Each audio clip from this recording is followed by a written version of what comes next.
Hi, welcome to the special edition of the CTO Advisor. I'm Phoummala Schmitt.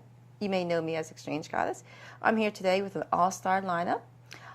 We've got Leah, Theresa, and Jodi. You ladies want to introduce yourselves? Sure. I'm Leah Schoeb. I work for Rubrik as a master technologist in TME. And I've been in the industry for over 20 years. I'm Theresa Miller, and I'm the founder of 24/7 IT Connection. I also have put some time into the industry, over 20 years, and I'm a Microsoft MVP, Citrix CTP, and VMware vExpert. Hi, I'm Jodi Shely. I am a principal TAM in the office of the CTO Global Field. I've also been in the industry for a little over 20 years, and also a vExpert, and you may know me as Right Always. Okay, ladies, let's relax now. Let's just have a real conversation. We all look like we're all stressed out. Okay, so we're all here to talk about the state of IT, and that's a really big, loaded question. Well, that's why we look all stressed out. Yeah. So let's get started. Where do you think IT is headed? I mean, from roles to everything, culture. Let's just throw it out there. Leah or Jodi, whoever wants to go first. One thing that I notice with our industry in general is that it's cyclic. So we have everybody rushing everything to the cloud. But what a lot of financial folks are finding is that those bills are very big. So now they're like pulling back on-prem, and then there's this balance between what we put in the cloud, what we put on-prem. And so there's kind of this tug of war going on. So even though we see more folks putting things in the cloud, I think over time, I think we're going to see certain things come back on-prem and stay on-prem because they're trying to learn what that balance is and where their dollars go.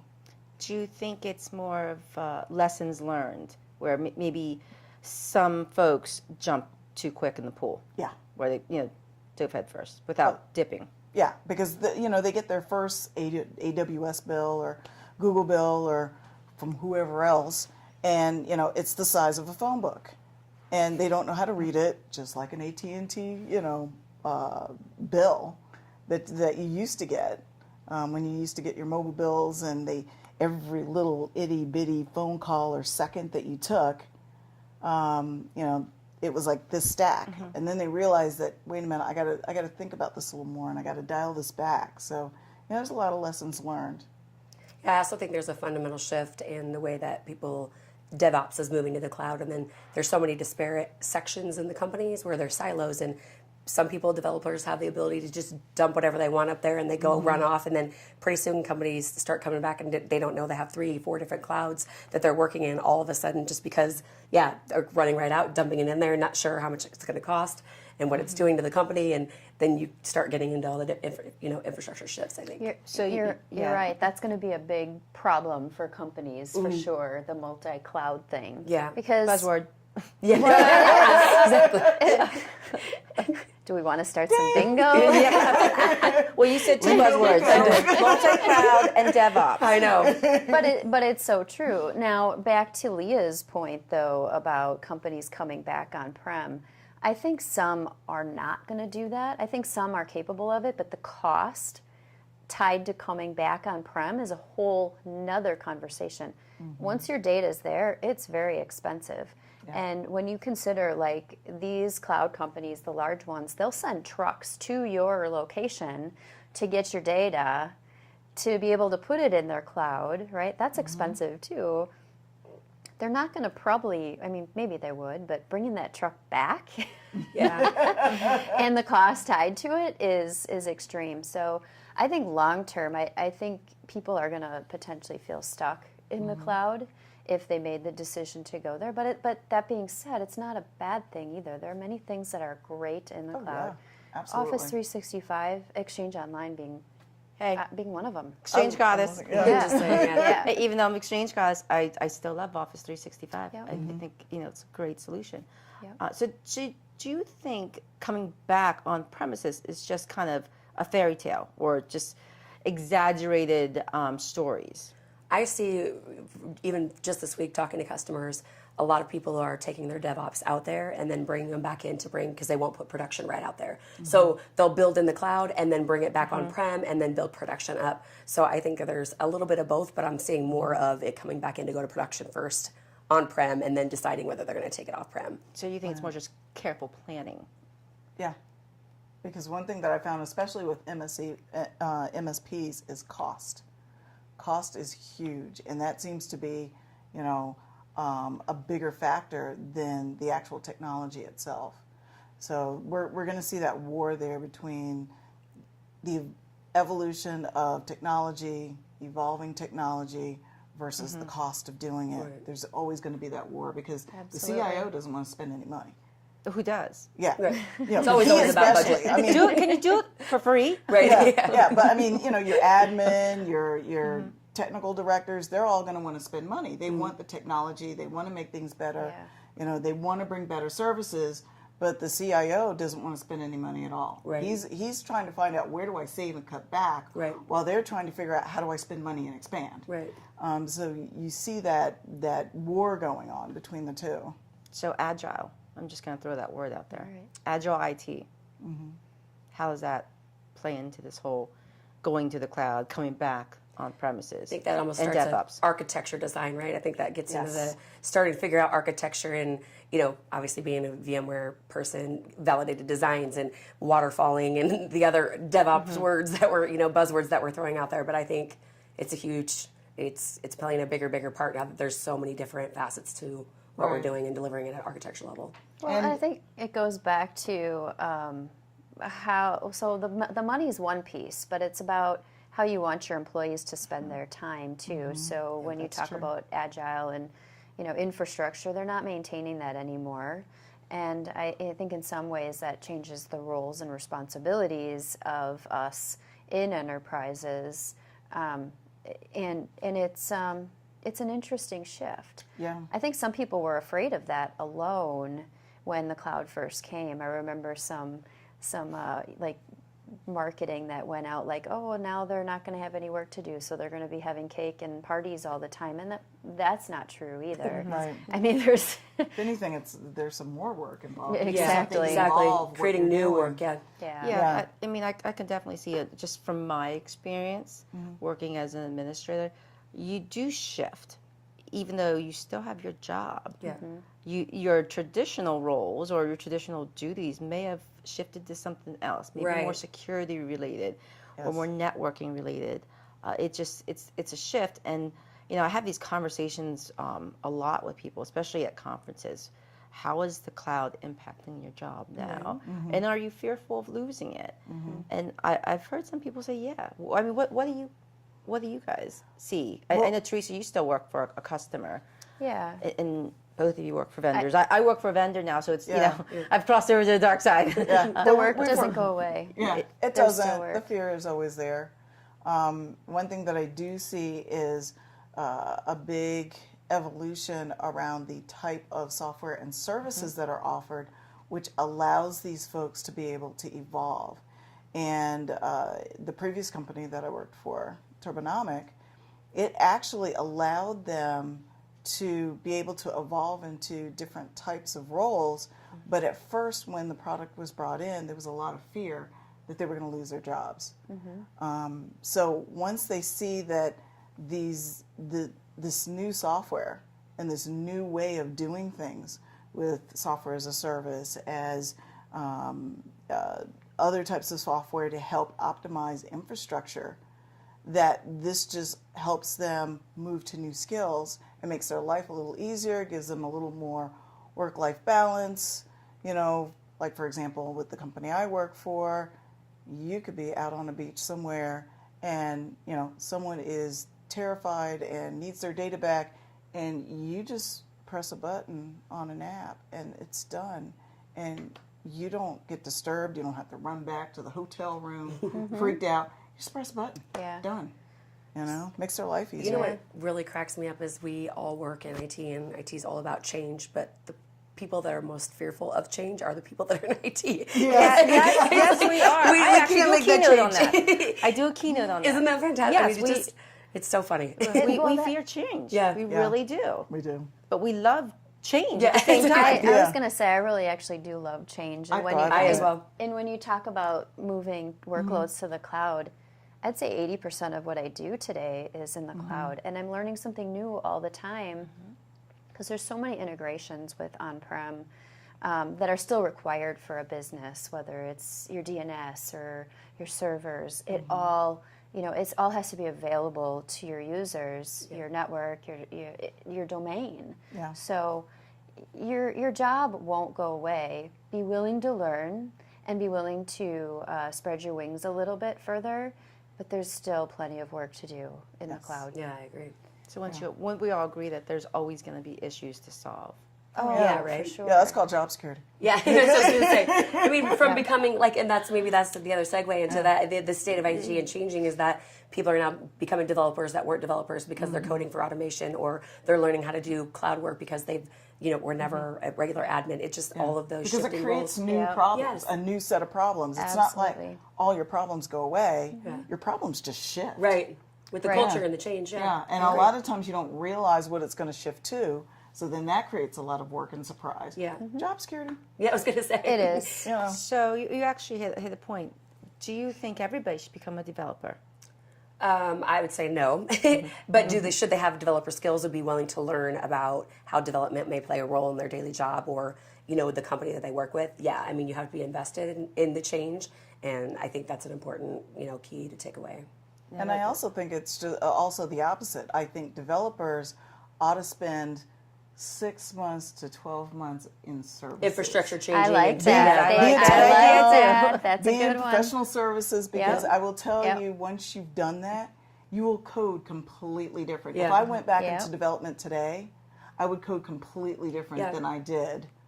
Yeah. Just because of what you beforehand. know Right. now. Oh Right. yeah, yeah, the pain. Learning the different job and knowing Yeah. what they needed, or Yeah, Yeah. because developers cause a lot of pain and they don't realize it. yeah, right. So the infrastructure, admins, we do Yeah. the same thing unless we've sat in that situation and we understand what it's like to be sitting on the opposite end. So we think a little bit differently when we are deploying our servers and applications. So let's kind of move on to a different topic, or I guess similar to diversity. That's always an interesting topic to talk about, especially now. And We're pretty good. Yeah, Yeah, we're, so we're very diverse. We've got it covered. And this was all by accident. We just called all-star lineup. This whole diversity and tech, I'm going to be upfront. I'm always very gun shy when someone asks me to join a panel about all women and we're going to speak about technology. Agreed. Or we're going to speak about being a woman in tech. I run away. Yeah. Yeah.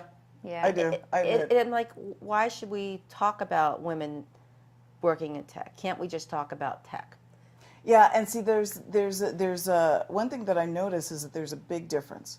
So there's women in tech, which covers marketing, business, other Yes. areas, and we have plenty of women in those areas. We do need more women in sales. I do have to say the front line of the sales, there's not enough women there, but I notice a lot of the women in tech is covered by those areas a lot, only because they're outgoing.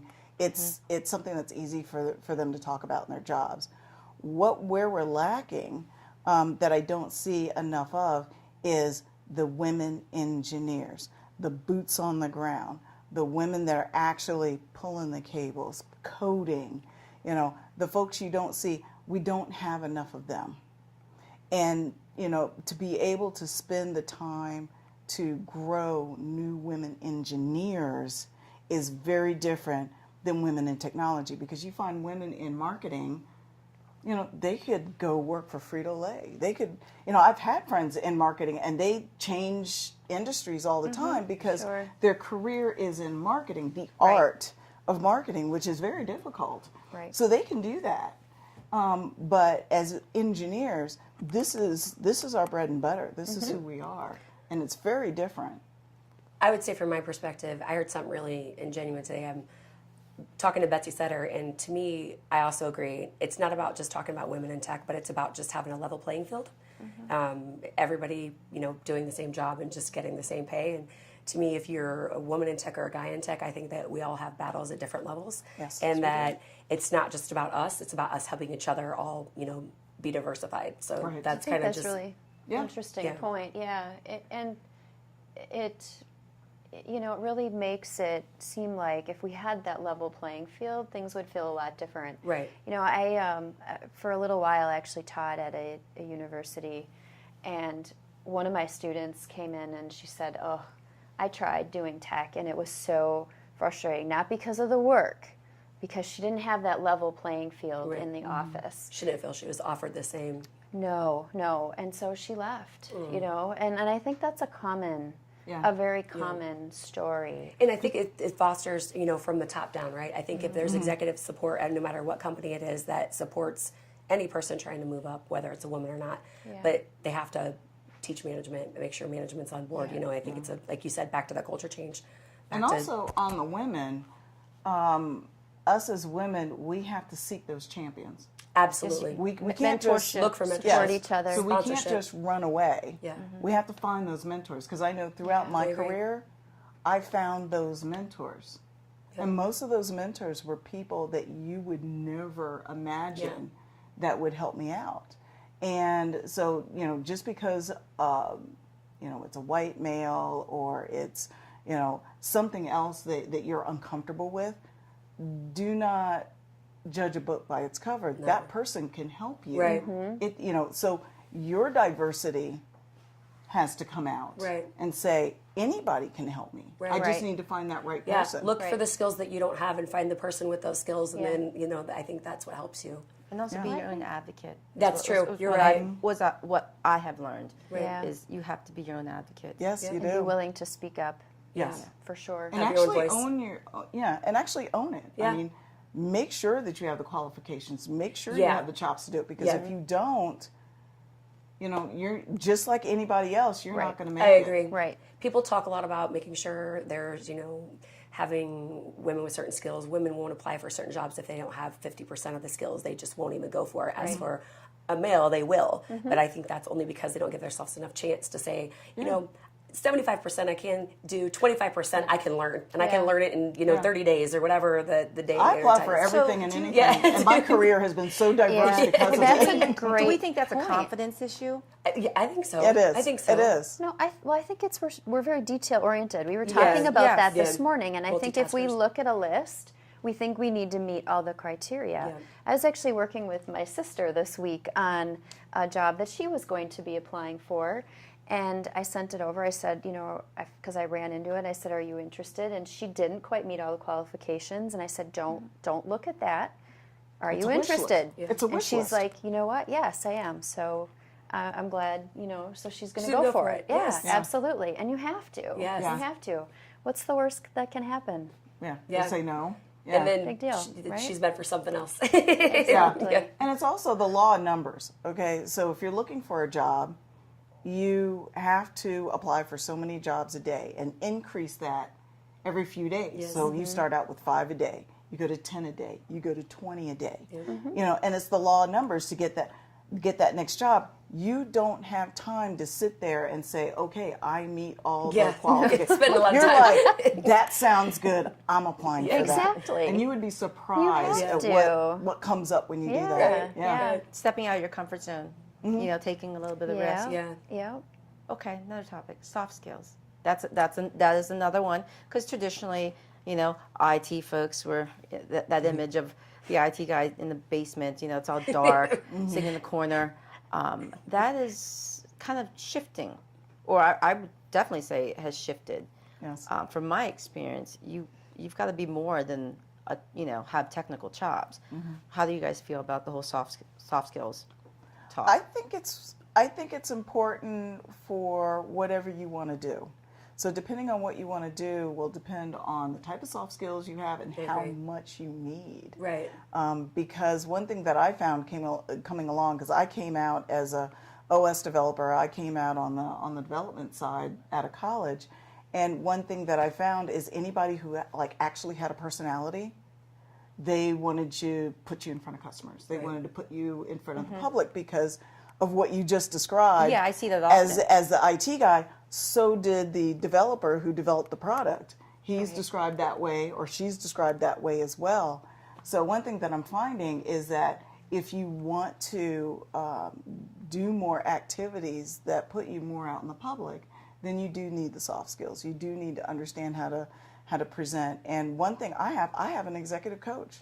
I've had an executive coach for 3 years, and I'll tell you, the guy is worth it. He lives here in Las Vegas, and he is just absolutely worth it. And it has made a difference in my career. It really has. So, and I've gotten companies to pay for it. So most of the time, I'm not even paying for him. That's Yeah. wonderful. Yeah. That's fantastic. That is If fantastic. you need a number, just let me know. Let's talk. Oftentimes, I wonder if companies are investing in soft skills for their employees. They talk about it, but is there a lot of investment in it? Because I think it is important to have that, because you're tend to going to put it- interact with other people. Yeah, 'cause even they like tend to- you're teammates. seeing it. Yeah, because I see it mainly in the executives, but not Correct. necessarily in folks like us. No. Yeah. I'll tell you just from our perspective, we had this conversation. We had a great women's breakfast this morning, and we talked exactly about soft skills this morning. It was another topic, and one of the things that we are focused on is doing pods. So we have pods, and to help each other come up with skills or get better at soft skills or executive presentations or other things like that you really need speaking in front of people, because you can speak in front of any executive and then you have to go do a presentation in front of your own executives, and that's you wonder how to speak. So that's that I know that we're working on that at VMware from a VMware perspective, but I mean from other companies, you guys. But even could just probably- not I speaking. don't see it Yeah. at all. Unless somebody shows that they have some soft skills, there's no extra training, at least in like almost all of my experiences. If you want soft skills, you have to, like you said, get an executive coach, put yourself through a degree. I did my master's degree, and I also helped build soft skills by running an academic student organization. Like, to me, it was more about pursuing it on my own. Nobody said, go do this. Right. Or you needed to learn XYZ. Correct. Right. It's not even speaking skills, but just getting along with your coworker. Oh, yeah. I can't tell you how much advice I've had to hand out on that. Basic communication skills. Yes. They don't. Yes, there They is a should, lot but of they that. don't. Yeah. How, like writing emails, understanding how the tone of How your it comes email. across. Yes. Always. Yeah. Or certain things need to come through email rather than texting. I mean, Yeah, it's, because 10% of our communication is the actual words. So if all you have from a text or an email is words, Yeah. 90% of the communication is not there. Yeah. So you have no idea what's going And on. if you've never talked to that person, you have no idea what Right. you're receiving or how their message is actually being delivered Right. to you. So you're guessing. Yes. Is this a tone? Is this a? Absolutely. and it's so frustrating. It is. Yeah. Because you're like, oh my God. Yeah. Because I've gotten people Is he mad at me? angry. Is she mad at me? I've gotten people angry and I don't even know they're angry. And then I keep going down the path. They're getting worse Sinking and the ship, worse. right? And then you pick up the phone and you're like, can you explain? And you have this conversation, like, oh my God, I was stressed out for now. 2 minutes. I wish customers or companies would invest more in those basic communication skills. It's just being a decent human being. Yeah. But it's very difficult, though. Well, we used to learn that at home. I mean, Right. we call that home training. Yeah. But it I don't know, the generations behind us didn't exactly get that home training Right. somehow. Right. It got missed. Are we So- trying to do too much? We're the key of Maybe. multitasking, Maybe. right? Yeah. But Just even at mentioning work, that. are we trying to Yeah. do too much at work? Yeah, mean, probably. I would think Trying so. to push out too many projects and not enough planning, Always. not enough investment in the research. We want to get done because we want to check that tick box. I'm a heavy overachiever, so I would definitely agree with that. I feel like I always, have to do more just because. I tend to love the word no when I've reached my limit. I tell my You know boss, a I'm like, threshold just keep piling it on until I say no, Yeah. and then we're good. Yeah. And I think that's important. One of the things that I have deliberately done in the last few years is knowing that limit, but also I take a conscious effort not to multitask. Because I find Yeah, I was going to say, please teach me that I'm skill. serious when it comes to work. If I am writing an email, I am not answering my phone. I finish that email. And I noticed that you do that. did you? I do, because I Yeah. can't do that. I can't either. It was I'm like, keep talking to me. I'm it listening. was a conscious effort, and yeah, if you don't set aside time for those deliberate pieces of work you're working on, I find that the quality of my work goes backwards. Yeah. So by single tasking, the quality goes way up, and then it avoids those conversations, like the emails that we were talking about, where someone didn't understand something, because I took the time to make sure I worded it correctly, Yes. so that And we didn't reread end it. up on that phone call. 20 minutes later. Right. So are we? So And as women, we're built to multitask. Yes. So, That's- we're the folks that have the 5 kids running around, and we know what each one of them is doing. Yep. We have a conversation with each one of Absolutely. them As at you're the cooking same dinner time. and Yes. doing laundry and working. Yes. Oh, I've done that. Yeah. Yelling at my kids, Yeah. fixing something, cooking, and then fixing a server or Yeah. doing a migration. Right. Yeah. And you're just like, oh my god. Yeah. Yeah. But are we setting ourselves up for burnout? Because that's another yeah. that's Yes. another hot topic right When we now, Yes. do that, which affects men and women. yes. So let's talk about IT burnout, or just burnout in general, because we're multitasking. We're trying to do too much. I think, as we know, IT being fast paced, I think, highly, a lot of us go towards we can do so many things. And I liked your comment about taking the time to slow down, and maybe a lot more of us should get that skill. But I think you're right. I think we are kind of burning out. we tend to I see still- balls drop, and we tend to reach Yeah. our hands out and grab everything. the just juggler. to- because we're built for that. I still get all my work done and then some, just Yeah. by still taking that time. And you mentioned the burnout. That's where I was a few years ago. And I made some different changes in my career to make sure I could regain my bearings. And now I'm running again in a different way. And that single tasking is huge for me. Yeah, I've done the same thing she's done. I've done And it too. it's conscious. It's a conscious effort. I will literally block out time, and I'll even put my phone on airplane mode. I'll do something just to stay focused for that segment of time. But it does make a big difference. And I feel better. Yep, I feel And the better. quality of my work has gone up too. And it still gets done. I'm not missing deadlines. All the work is done. That was a great conversation, ladies. Thank you again for joining me, Leah, Theresa, Jodi. This has been wonderful. And thank you, everybody, for joining us here on the special edition of the CTO Advisor. You can follow us on Twitter as Exchange Goddess and Leah Schoeb. And 24/7 IT Connect. And right always. thanks again, everybody. Have a great day.